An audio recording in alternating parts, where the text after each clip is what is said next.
Bonjour tout le monde, on se retrouve aujourd'hui dans une vidéo pleine d'informations super importantes pour votre voyage, car on va parler Parc Pass, Disney Genie, Disney Genie Plus. En rapide, Parc Pass, c'est les réservations pour chaque parc dans lequel vous allez aller chaque jour. Disney Genie, c'est l'application dans l'application My Disney Experience qui vous permet de planifier vos journées. Et Disney Genie Plus, c'est la donne payante qui était avant les Fast Pass. Rentrons dans le vif du sujet. Tout d'abord, les Parc Pass. Comme je vous ai dit, essentiel, vous ne pouvez pas rentrer dans un parc sans avoir fait une parc pass réservation. C'est super dur à dire. Donc une fois que vous avez réservé votre séjour, vous devez aller sur le site internet et faire votre réservation de parc, tout simplement. Vous choisissez votre jour et ça va vous montrer si tous les parcs sont encore disponibles, si quelques parcs sont encore disponibles ou si éventuellement tous les parcs sont sold out. Si vous faites votre réservation relativement à l'avance, vous ne devriez pas avoir de soucis de ce côté-là, même pour les week-ends super chargés. Moi, j'avais un week-end fortement chargé sur mon séjour, à savoir le Disney Princess Marathon. Et quand j'ai fait mes réservations, et même quand j'ai fait mes changements de réservation de parc à moins d'un mois du séjour, il y avait encore de la place quasiment partout. Donc ça reste relativement flexible. Attendez pas le dernier moment non plus, parce que sur place, moi je me suis retrouvée bloquée. 2 jours où j'avais volontairement pas fait de réservation, je ne pouvais plus en faire car c'était sold out. Donc ça peut être embêtant. Ceci dit, vous pouvez modifier jusqu'au dernier moment, jusqu'au jour J. Là où ça change beaucoup de choses, c'est au niveau du parc hopper. Avant, le parc hopper, c'était quelque chose de très fluide, très pratique. On pouvait avoir un petit déj à Animal Kingdom à Tusker House et un fast-pass pour 11 heures à Seven Dwarfs à Magic Kingdom. Tout le monde s'en foutait, vous pouviez faire l'aller-retour, c'était très bien. Maintenant, le parc hopper ne se met en route qu'à partir de 14 heures. Et pour qu'il se mette en route, il faut être entré dans le parc où vous aviez une réservation avant ces 14 heures. Donc vous ne pouvez pas avoir une réservation, mettons, pour Magic Kingdom, et finalement décider de faire la grasse mat et aller à la piscine, et décider l'après-midi d'aller à Epcot. Théoriquement, ça ne fonctionnera pas. Je vous dis bien théoriquement, parce que j'ai clairement posé la question à des cast members, et certains m'ont dit que franchement il y avait moyen de s'arranger, et d'autres m'ont dit que non, il fallait absolument aller dans un parc avant. Donc dans le doute, demandez toujours à un cast member, essayez de voir, ils sont toujours là pour vous arranger le plus possible. Mais effectivement, si vous essayez de rentrer sans parc hopper actif dans un parc qui potentiellement est déjà blindé, ça va être un problème. Au même titre que le parc hopper n'est pas quelque chose de garanti. Si vous essayez d'aller dans un parc après 14 heures, même en étant allé dans le parc de votre réservation en premier, mais que le parc pour lequel vous voulez parc hopper, par exemple Hollywood Studios, est à capacité, on ne vous laissera pas rentrer. Vous allez me dire, mais que se passe-t-il en GX si j'ai une réservation de restaurant? Et encore une fois, les cast members divergent. J'ai demandé et certains m'ont dit oui, si vous avez une réservation, il y a toujours moyen de s'arranger. D'autres m'ont dit non, c'est complet, bisous, ciao. Et d'autres ont été vachement plus nuancés dans l'idée où, mettons que Epcot est blindé, mais vous avez une réservation à Space 220. Si votre réservation elle est à 7h du soir, mais que vous débarquez à 4h de l'après-midi et que le parc est blindé, il y a de fortes chances qu'on vous dise ah. Mais si votre réservation elle est effectivement à 7h et que vous débarquez à 6h30, même si le parc est blindé, il y a peut-être plus de chances qu'on vous laisse entrer. Encore une fois, il n'y a aucune garantie, c'est des choses qui sont faites au cas par cas, au jour le jour. Et comme toujours, allez demander aux cast members, ils sont là pour rendre nos journées plus magiques. Donc essentiel, les parc pass, faites-les le plus rapidement possible, quitte à devoir les modifier après, mais au moins vous êtes sûr d'avoir vos entrées faites au jour le jour. Et mon conseil perso, ce serait de faire des réservations pour chaque jour où vous avez des entrées parc, même si vous n'êtes pas forcément sûr d'y aller, parce que ça va vous offrir plus de flexibilité. Aussi, gardez l'œil ouvert si vous savez que ce jour-là, finalement, vous n'allez pas aller au parc et vous en êtes sûr, annulez votre réservation, laissez la place pour quelqu'un d'autre. Les mêmes règles qu'avec les restaurants, en soi. Vous pouvez faire plusieurs réservations pour le même restaurant sur plusieurs jours d'affilée, mais ne les gardez pas dans le vide alors que d'autres personnes peuvent en avoir besoin. Néanmoins, quand même, faites les réservations. Je vous avoue que moi, j'aurais bien aimé pouvoir aller le week-end où je n'avais pas de réservation dans un parc pour un spectacle nocturne, et finalement, je ne l'ai pas fait. Est-ce que je regrette? Non. Aller dans un parc alors qu'il est à capacité, c'est pas ma notion du fun. Donc clairement, je regrette pas, mais ça aurait pu être quand même sympathique aussi. Ça, c'était pour les parcs pass. C'est simple, c'est intuitif, c'est efficace, c'est obligatoire. Maintenant, Disney Genie, la chose qui sera là, que vous le vouliez ou non. C'est une application dans l'application My Disney Experience. Ça a été annoncé en 2019 d'une manière un petit peu floue et mystique. Le génie qui allait nous aider à planifier nos vacances.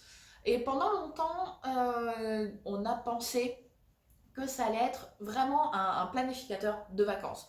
Qu'on allait pouvoir lui balancer le nombre de personnes dans le séjour, ce qu'on était, et qu'il allait nous prévoir des trucs pour tout le séjour. C'est pas vraiment ça. En fait, déjà, ça marche au jour le jour. Et Disney Genie va vous dire pour quel parc, en fonction de ce que vous avez choisi. Donc il va vous poser des questions si vous avez des enfants, s'il y a des restrictions de taille, s'il y a des difficultés d'accès, ce genre de choses. Par rapport à ce que vous voulez faire, plutôt des attractions à sensations, plutôt de dark ride, vous préférez les personnages, vous préférez Star Wars, vous préférez la Reine des Neiges. Vous avez compris le truc. Et ça va vous proposer en ordre de priorité ce qui peut être le plus intéressant pour vous en attraction, en spectacle, en meet and greet. Tout simplement. Là où Disney Genie devient intéressant, c'est qu'il vous permet d'avoir un réel planificateur. C'est français, planificateur? Planificateur dans votre My Disney Experience. Par exemple, pour les spectacles, vous allez pouvoir aller voir les horaires et choisir un horaire et le faire ajouter à votre journée. Ce qui vous permet d'avoir une petite alarme, une petite notification quand ça approche pour vous dire « Hey, tu devrais aller vers le château, tu voulais voir le Magic Fair ». Par exemple, c'est ce que j'avais fait et c'était super sympa. Ça permet aussi d'appuyer directement dessus, comme je vais le faire là. Vous allez sur votre... Oh, j'espère que ça va être là, c'est très bien.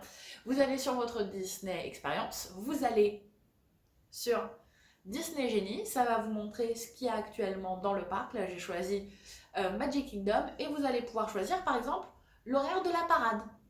Vous pouvez ajouter la parade à votre journée et ça apparaîtra. Donc là, bien sûr, j'ai pas de billet pour les parcs, je suis encore en France, donc je peux pas faire grand chose, mais dans l'idée, vous pouvez voir ça.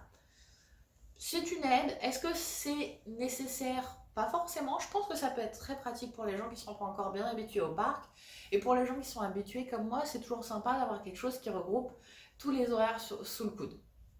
C'est toujours sympathique. Le fait que ce soit juste là derrière, c'est sympa. Et ça vous permet d'avoir accès à tout. Honnêtement, c'est tous les plans du parc dans votre poche avec les programmes intégrés, donc c'est sympa. Encore une fois, est-ce que c'est essentiel? Mais rentrons dans le vif du sujet, l'important, le compliqué, le Disney Genie Plus. Disney Genie Plus est donc un add-on payant à 15$ par jour par personne, hors taxe, les États-Unis. Hors taxe. Donc 15$ par jour par personne pour avoir accès à ce qu'on appelait avant les Fast Pass. Pour bien vous expliquer à quel point c'est différent, je vais vous rappeler ce qu'étaient les Fast Pass à Disney World avant. Les Fast Pass avant à Disney World étaient bien sûr quelque chose de gratuit que tout le monde pouvait avoir. Et quand on était guest Hotel Disney, on pouvait les réserver 60 jours en avance pour l'entièreté de notre séjour. Et on pouvait réserver directement 3 Fast Pass par jour pour le même parc bien sûr. Et une fois que le jour même les 3 Fast Pass étaient passés, on pouvait en prendre un, puis un autre, puis un autre, puis un autre, puis un autre, le système classique.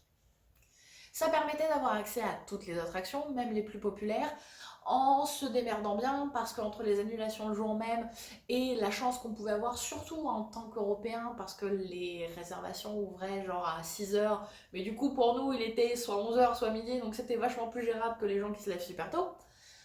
On pouvait avoir tout ce qu'on voulait et ça permettait d'organiser la journée et c'était super pratique. Surtout qu'en plus à l'époque, il y avait des fast-pass même pour les spectacles et les parades.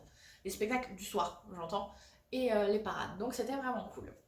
Maintenant, Disney Genie Plus. Comme je vous le disais, vous avez donc à payer 15$ par jour par personne si vous achetez au jour le jour ou les jours qui vous intéressent, ou actuellement vous pouvez ajouter pour tout votre séjour sur le site irlandais le Disney Genie Plus pour moins de 8$, si je ne me trompe pas, par jour. Donc quand même littéralement moitié moins cher, ça peut être intéressant. C'est à vous de voir. Regardez cette vidéo et vous verrez bien si vous pensez que c'est pour vous ou pas Disney Genie Plus. Disney Genie Plus, donc, se met en route tous les jours à 7h du matin pétante. Et je déconne pas, c'est 7h du matin pétante. Les grosses attractions, elles disparaissent dans la minute, pour la journée. Donc Donc il faut être au taquet et vous avez la possibilité de prendre un Lightning Lane, un Disney Genie Plus, pour l'attraction que vous voulez. Un seul.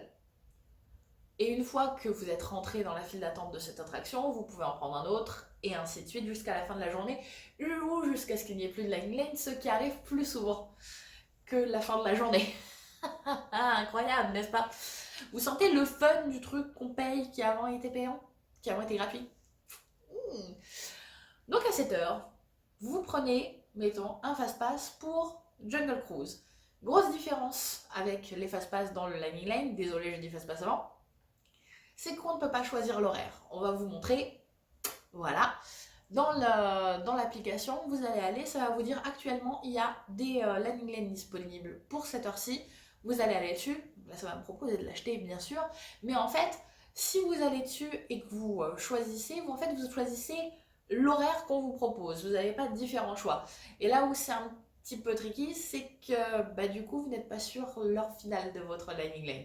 Entre le moment où vous validez et le moment où ça va être entièrement validé, il peut se passer plusieurs minutes, voire plusieurs heures sur votre Lightning Lane.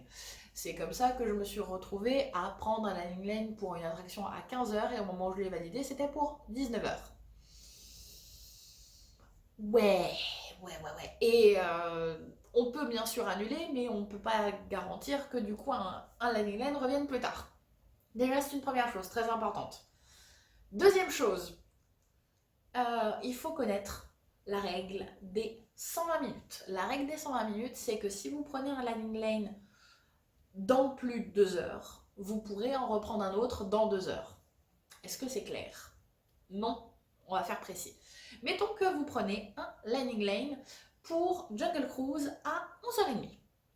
2 heures après l'ouverture du parc, qui ouvre à 9h, vous allez pouvoir prendre un nouveau Lightning Lane à 11h.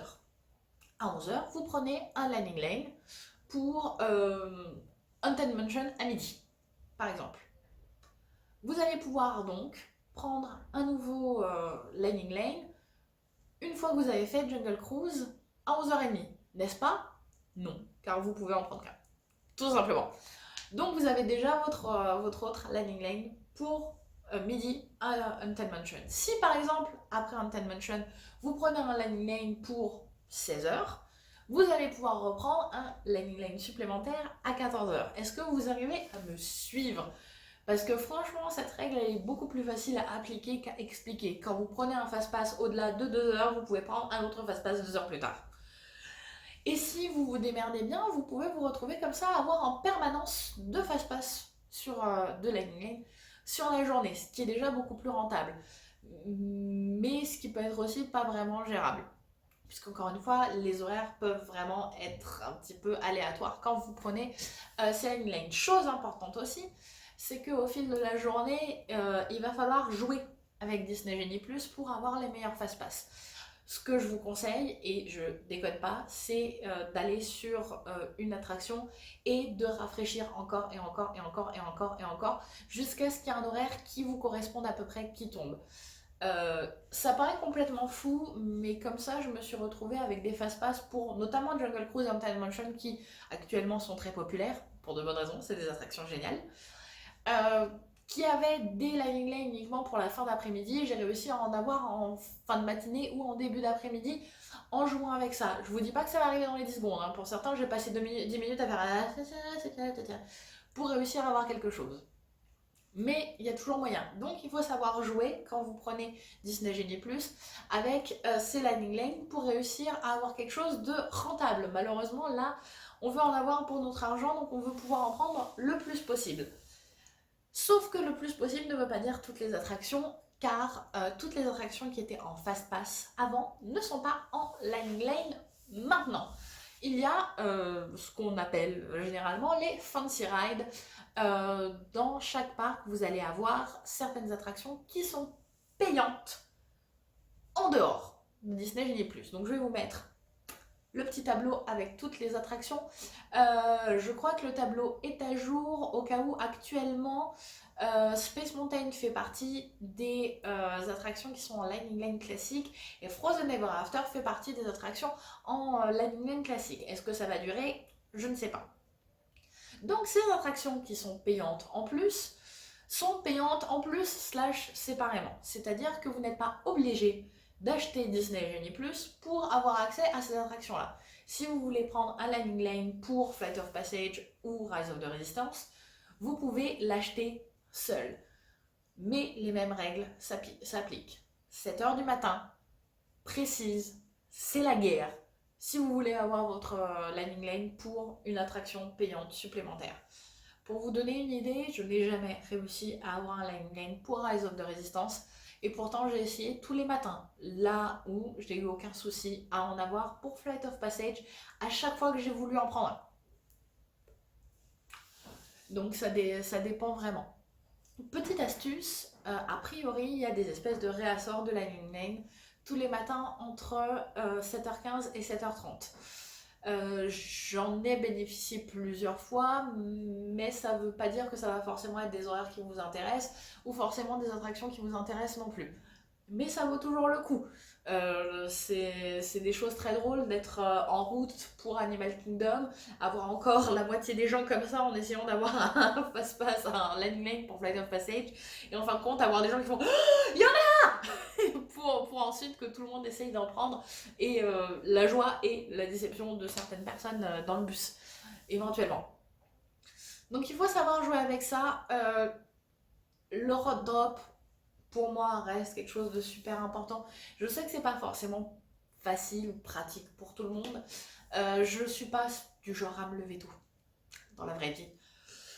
Donc, honnêtement, Disney est une exception pour moi. Mais ouais, j'ai été levée à 7h moins 10 tous les jours pour acheter mon Disney Genie Plus et pour prendre mes Lightning Lane. Parce que pour moi, c'était essentiel.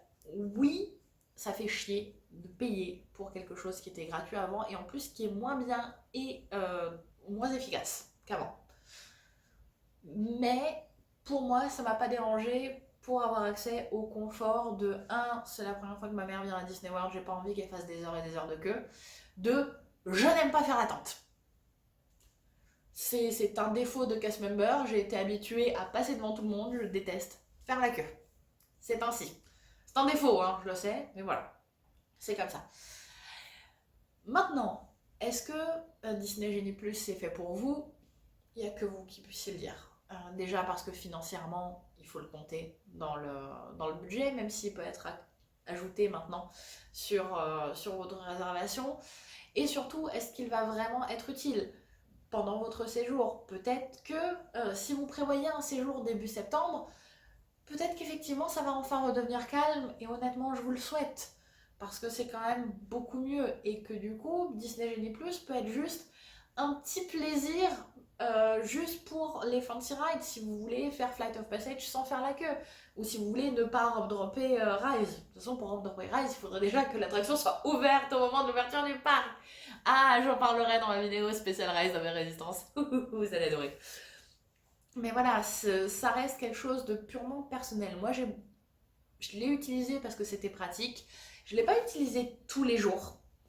Non plus, j'ai utilisé les jours où il y avait vraiment trop de monde et je l'ai principalement utilisé pour Magic Kingdom et Animal Kingdom. Honnêtement, je pense que ça n'a aucune utilité à Hollywood Studios pour la simple et bonne raison qu'il n'y a pas grand chose à faire à Hollywood Studios et que de toute façon, comme il n'y a pas grand chose à faire à Hollywood Studios, tous les lanes disparaissent méga vite.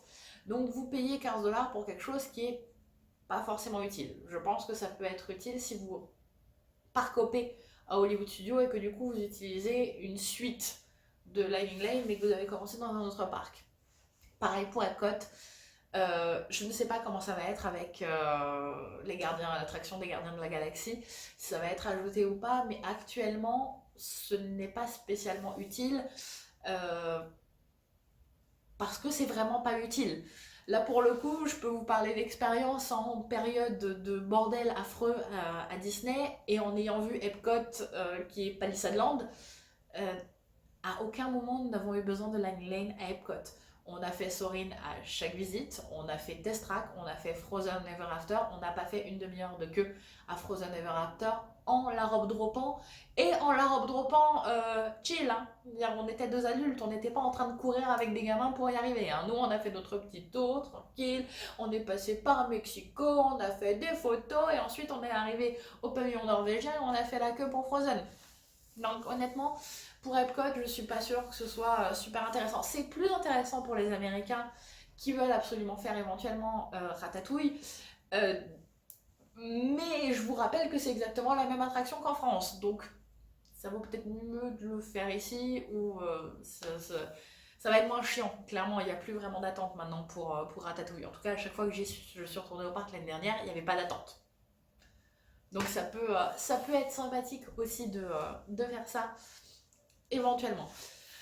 Pour finir, pour conclure, les Park Pass c'est essentiel. Disney Genie ça peut être utile, c'est un outil qui est fun. Disney Genie Plus c'est à voir. Chacun va avoir son opinion là-dessus. Moi je suis réellement mitigée, j'aurais préféré garder l'ancien système de Fast Pass mais payant. Exactement ce qu'on avait avant, 60 jours en avance, 3 fast-pass, mais payant. Ils veulent absolument nous prendre de la thune et on sera toujours là pour payer. Hein. Il faut être honnête. Les tarifs augmentent et pourtant on continue à faire les mêmes séjours. C'est pas comme on se disait, ouf, c'est plus cher pour le même prix, je vais faire moins. Non, rien à foutre. Je paierai plus, je viendrai le même moment, tant pis. Mais ça fait quand même chier de payer pour quelque chose qu'on avait gratuit avant. Je vous jure. Et tout le monde le sait et tout le monde en parle.